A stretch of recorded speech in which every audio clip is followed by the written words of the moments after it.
আমাদের এখন সব নতুন নতুন ভোটার্স এসছে, ছোট ছোট ছেলেরা। তাদের ভবিষ্যতের কথা ভাবুন।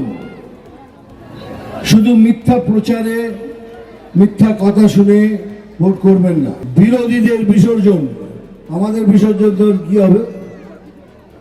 কি হবে? আপনি চান, আপনারা চান যে কেউ বিরোধী পক্ষ না থাকুক, আপনারা একা আনন্দে চুরি করবেন, করুন, কি আসে যায়। কিন্তু এবার একটা কথা ভেবে ভোট করবেন। শুধু বিজেপি আসবে না, বিজেপি শুধু আসবে, আজকে নতুন জন্মের যারা ভোটার হয়েছে তাদেরও বলছি, তোমাদের ভবিষ্যৎ এইসব মিথ্যে কথায়, মিথ্যা প্রচারে কান না দিয়ে বিজেপির সাথে এসো, বিজেপিকে ভোট দাও।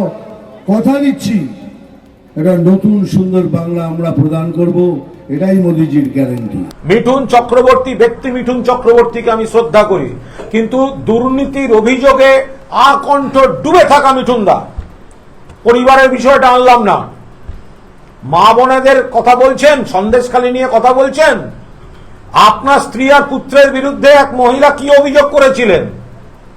থানা পুলিশ হয়েছিল, আকণ্ঠ ডুবে আছে, ব্যবসায় ডুবে আছে, জমি দখলে ডুবে আছে, স্কুলে ডুবে আছে, পরিবারে ডুবে আছে।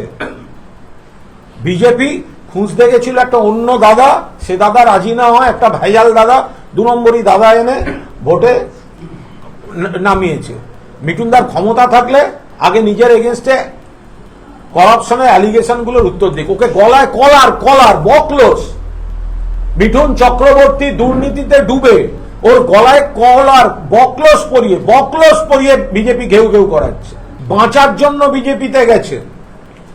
মিঠুনদাকে জিজ্ঞাসা করুন, দক্ষিণ ভারতে কোন সেই স্কুল যে ইংল্যান্ডের এক ইউনিভার্সিটির অ্যাফিলিয়েশন ছাড়া ছাত্র ভর্তি করিয়ে কেলেঙ্কারিতে জড়িয়ে গ্রেপ্তারের মুখে তার মালিক চলে গেছিল, সেই মালিকের নাম কি?